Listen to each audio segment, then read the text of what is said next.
Hello everyone, good evening, नमस्कार, अस्सलाम वालेकुम। आज मैं फिर आपके सामने एक हाजिर हुआ हूं कुछ इंपॉर्टेंट बात करने के लिए। आज मैं बात करूंगा नीट में फिजिक्स के वेटेज। फिजिक्स में कैसे कैसे टॉपिक वाइज वेटेज होता है नीट एग्जाम के लिए, नीट क्रैक करने के लिए। काफी बच्चे मुझसे क्वेरी करते हैं, काफी बच्चे मुझसे पूछते हैं कि सर किस तरह से वेटेज होता है और कैसे हम अपनी स्ट्रेटेजी प्लान करें जिससे कि हमारा नीट आसानी से निकल जाए। और सबसे ज्यादा जो प्रॉब्लम होती है हमें वो फिजिक्स में ही होती है। तो एक बार इस पर वीडियो बनाइए कि हम फिजिक्स को किस तरह से प्रिपेयर करें और किस तरह से चैप्टर वाइज हम समय दें फिजिक्स के लिए। तो आइए चलते हैं, हम एक टूर लेते हैं कि कैसे कैसे किस किस टॉपिक का फिजिक्स में क्या क्या वेटेज है नीट एग्जाम में। तो सबसे पहले हम बात करते हैं ये जिसमें नीट का चैप्टर वाइज वेटेज हम आपके सामने लेके आए हैं। जो सबसे पहले जो हम चैप्टर डिस्कस करने वाले हैं, जो सबसे पहला हमारा चैप्टर है वो क्या है? Mechanical properties of solids. Mechanical properties of solids जैसे कि आप जानते हैं सबसे आसान चैप्टर है ये। मैं समझता हूं कि जितनी भी बुक्स हैं, चारों बुक्स, उसमें सबसे इजी चैप्टर, बहुत अच्छा स्कोरिंग चैप्टर माना जाता है मैकेनिक्स ऑफ सॉलिड, क्योंकि पूरा फॉर्मूला बेस्ड है। इसमें से फॉर्चुनेटली आपका एक जो है, फॉर्चुनेटली आपका एक आ जाता है। तो यहां पर एक क्वेश्चन जो है हमारा मैकेनिकल प्रॉपर्टीज ऑफ सॉलिड से बनता है। मैकेनिकल प्रॉपर्टी ऑफ सॉलिड अपने आप में एक अच्छा टॉपिक भी है, स्कोरिंग भी है, और इससे हमारा एक क्वेश्चन आ सकता है। बहुत ज्यादा वेटेज नहीं है लेकिन फिर भी एक स्कोरिंग है। अगर एक नंबर भी हमारा आ जाता है, एक क्वेश्चन की भी बहुत ज्यादा वैल्यू होती है। फिर मैं आपके सामने लेके आया हूं कि this is moving charge and magnetism. Moving charge and magnetism जो हमारा चैप्टर है, ये भी आसान चैप्टर में से ही आता है, आसान चैप्टर की कैटेगरी में ही आता है। और इसमें सिंपल कॉन्सेप्ट्स हैं, सारे कॉन्सेप्ट्स इजीली आप लोग जो है समझ भी सकते हैं, प्लस विजुलाइज भी कर सकते हैं। तो इसमें से जो हमारे आते हैं क्वेश्चंस, वो दो क्वेश्चंस आते हैं, ठीक है। जो हमारा मैग्नेटिक प्रॉपर्टी ऑफ करंट और we can say moving charge and magnetism है, ये मैं आपको बहुत अच्छे से समझा भी चुका हूं, बहुत अच्छे से बता भी चुका हूं।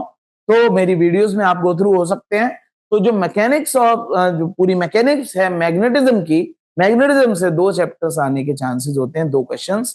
तो दो क्वेश्चंस जो है हमारे लिए बहुत ही ज्यादा स्कोरिंग होते हैं, ठीक है, क्योंकि इससे कोई ज्यादा डिफिकल्ट क्वेश्चंस नहीं आते और बच्चे आसानी से इस पे कर लेते हैं क्वेश्चंस।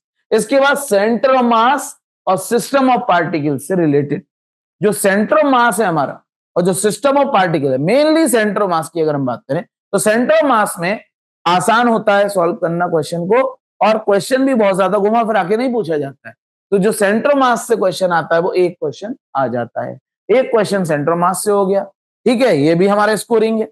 अगला फिर हम बात करते हैं वेव ऑप्टिक्स की। वेव ऑप्टिक्स भी बहुत आसान है भाई, दो टॉपिक्स ही तो है वेव ऑप्टिक्स में जो कि प्रॉपरली हमें समझने होते हैं, ठीक है। एक कौन सा? यंग्स डबल स्लिट एक्सपेरिमेंट, और दूसरा कौन सा?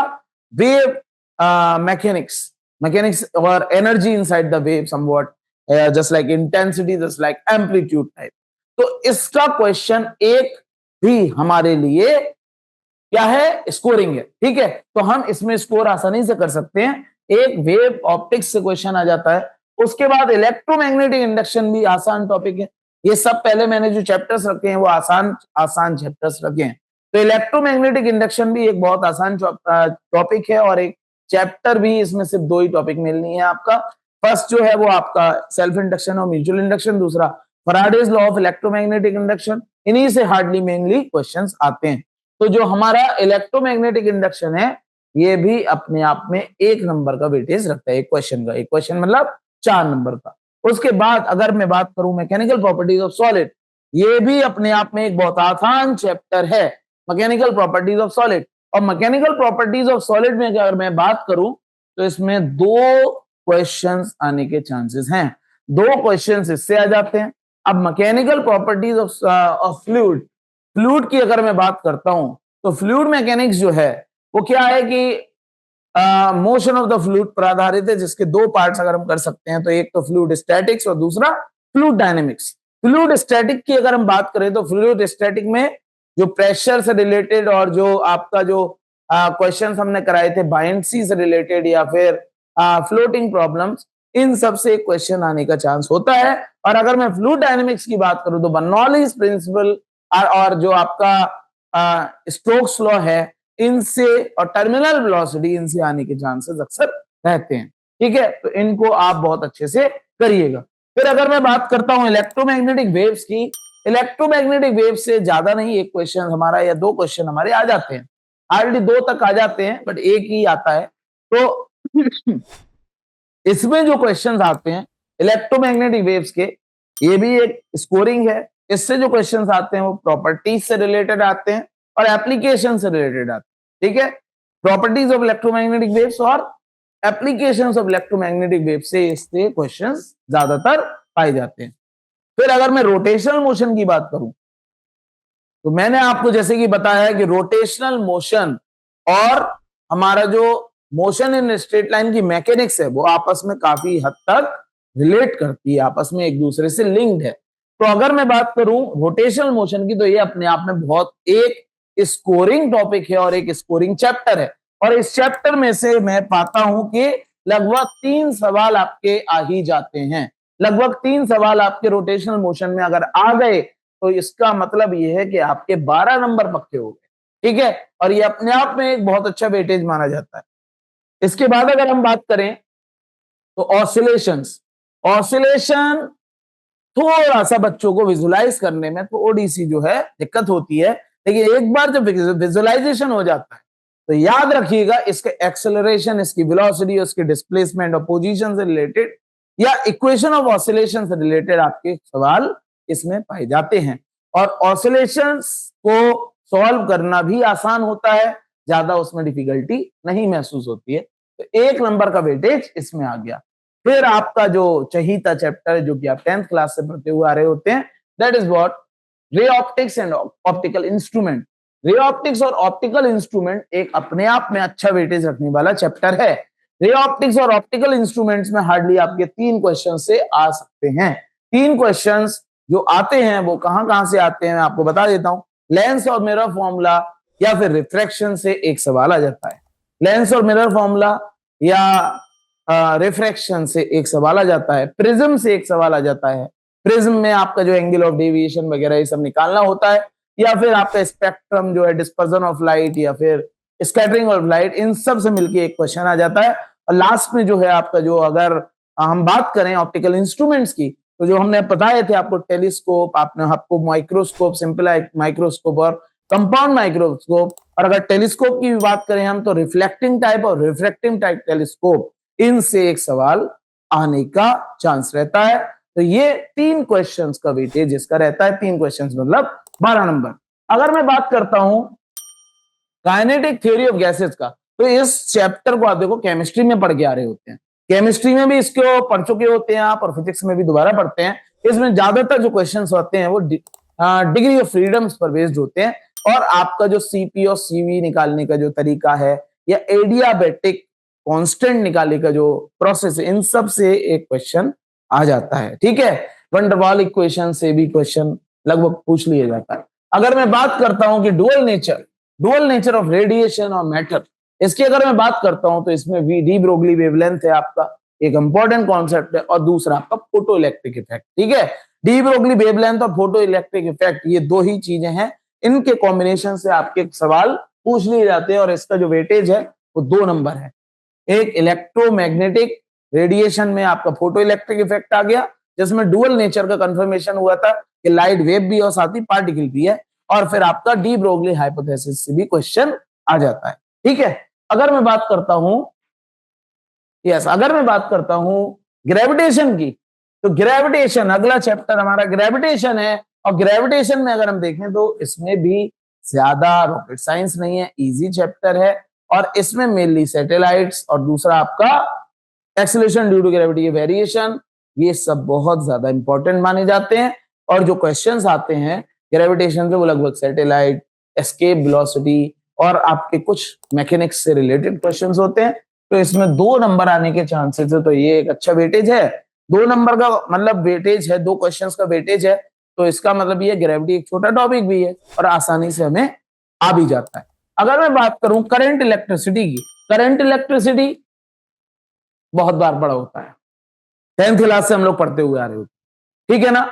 10th क्लास से करंट इलेक्ट्रिसिटी पढ़ते हुए आ रहे होते हैं और 12th क्लास में हम वो पूरी करंट इलेक्ट्रिसिटी पढ़ते हैं। तो इसमें जितने भी टॉपिक्स हैं वो सब बेहद इंपॉर्टेंट है और इसमें से 5 क्वेश्चंस आने के चांसेस रहते हैं, 5 क्वेश्चंस तक आने के चांसेस रहते हैं, ठीक है। That is what current electricity. अगर मैं बात करता हूं सेमीकंडक्टर्स और ये इलेक्ट्रॉनिक्स, अब सीबीएसई बोर्ड ने काफी ज्यादा इसमें सिलेबस ओमिट कर दिया है। तो सेमीकंडक्टर्स में जो जितना पहले होता था सिलेबस उतना अब नहीं रहा, क्योंकि सेमीकंडक्टर जो है पूरा इलेक्ट्रॉनिक बेस्ड चैप्टर है और इसमें अगर मैं मानूं तो 3 नंबर का वेटेज आना एक बहुत बड़ी बात है, लेकिन 3 क्वेश्चंस आ जाते हैं इसमें, तो ये एक बहुत बड़ी बात है जो कि स्कोरिंग है और जो थ्योरेटिकल भी है, ठीक है। तो 3 क्वेश्चन आपके इसमें आ जाते हैं सेमीकंडक्टर्स में, तो ये अपने आप में एक अच्छा तरीका है गेन करने का मार्क्स को। अगर मैं बात करता हूं यूनिट्स एंड मेजरमेंट की, ये लो units and measurement, units and measurement जिसमें एरर्स, जिसमें आपका इंस्ट्रूमेंट्स हो गए, मेजरिंग इंस्ट्रूमेंट्स, और आप जैसे कि वर्नियर कैलिपर और स्क्रू गेज, ठीक है, जैसे कि आपको डायमेंशंस और डायमेंशनल फॉर्मूले हो गए, इन सब से बेहद, और साथ में परसेंटेज एरर के क्वेश्चंस भी अक्सर पाए जाते हैं और ये आपका 3 नंबर का वेटेज रखता है जो कि काफी ज्यादा है। 3 क्वेश्चंस मतलब 12 नंबर।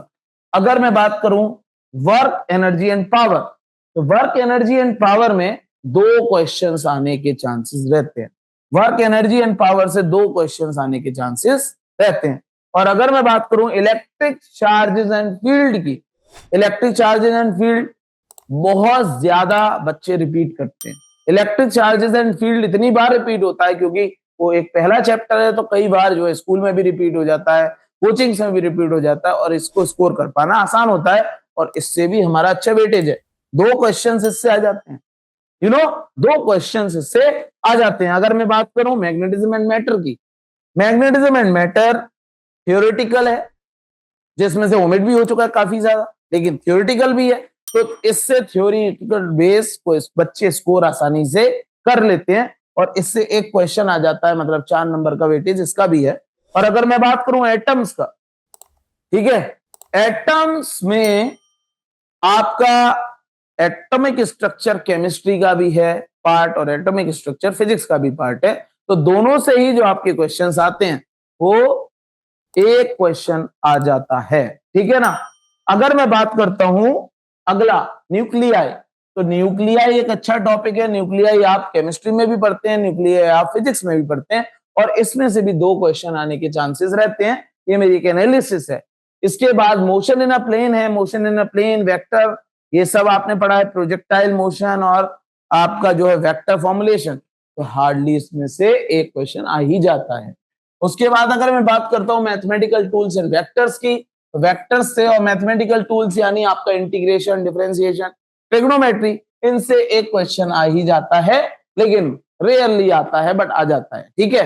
अगर मैं बात करता हूं लॉज ऑफ मोशन की, लॉज ऑफ मोशन में आपका एक क्वेश्चन आता है लॉज ऑफ मोशन से, जो कि मैकेनिक्स पर बेस्ड है सारा और आसान भी है। उसके बाद अगर थर्मोडायनेमिक्स की हम बात करें तो थर्मोडायनेमिक्स से एक टॉपिक आता है, एक क्वेश्चन आता है, ठीक है। थर्मोडायनेमिक प्रोसेस से अक्सर आने के चांसेस होते हैं, ठीक है, या फिर कार्नोट साइकिल से, लेकिन कार्नोट साइकिल थोड़ी सी ओमिट हुई है तो इसलिए उनमें से अब कम आते हैं क्वेश्चंस, लेकिन आपके जो क्वेश्चंस आते हैं वो थर्मोडायनेमिक प्रोसेसेस से काफी ज्यादा देखे जाते हैं क्वेश्चन, या वर्क डन से, ठीक है। और उसके बाद फिर वेव्स, वेव्स में से एक क्वेश्चन आ जाता है, वेव्स का एक क्वेश्चन आ जाता है, ये बहुत ज्यादा पाया गया है। उसके बाद अगर हम बात करें electrostatics and potential and capacitance, तो ये देखो इलेक्ट्रोस्टैटिक पोटेंशियल एंड कैपेसिटेंस ये भी हमारा जो है फर्स्ट चैप्टर में से ही आता है और second, first and second electrostatic unit है और इससे भी आपके 3 क्वेश्चंस आ जाते हैं, ठीक है। तो ये इस तरह से आप प्लानिंग करेंगे कि आप सबसे ज्यादा वेटेज कौन सी यूनिट रख रही है, कौन सा चैप्टर सबसे ज्यादा वेटेज रख रहा है, तो आपकी एनालिसिस प्रॉपर हो सकती है, बहुत अच्छी हो सकती है। अगर हम बात करें ऑल्टरनेटिंग करंट की, ऑल्टरनेटिंग करंट में RMS value, average value, alternating current में आपका जो है inductive circuits, capacitive reactive circuit और आरएलसी, आरसी सर्किट, इन सब से ज्यादातर क्वेश्चंस पूछे जाते हैं। उसके बाद अगर आपका बात करें हम पावर की, तो पावर ऑफ ऑल्टरनेटिंग करंट इससे भी काफी सारे क्वेश्चंस हमें मिलते हैं अपने नीट एग्जाम में। और इसके बाद हमारा थर्मल प्रॉपर्टीज ऑफ मैटर की अगर हम बात करते हैं तो ये कोई ज्यादा इंपॉर्टेंट नहीं है। थर्मल प्रॉपर्टीज ऑफ मैटर बस हम एक नॉलेज के लिए पढ़ सकते हैं, आ जाता है कभी कभी, नहीं आता, ज्यादातर नहीं आता इससे क्वेश्चन। और अगर हम बात करें मोशन इन स्ट्रेट लाइन की, मोशन इन स्ट्रेट लाइन से अक्सर एक क्वेश्चन देख लिया जाता है। मोशन इन स्ट्रेट लाइन क्योंकि सबका मिक्सअप क्वेश्चन है, ज्यादातर हर जगह इस्तेमाल होता है, इसलिए इससे एक क्वेश्चन हम देख लेते हैं अक्सर। ओके, तो ये है हमारा topic wise weightage, subject wise weightage. अगर आपको कोई भी प्रॉब्लम है, कोई डाउट है, तो आप मुझे कमेंट करके जरूर बताएं कि सर हमें इस टॉपिक में क्या प्रॉब्लम होती है, और हम उस टॉपिक के बारे में आपको डिटेल एनालिसिस करके हम देंगे।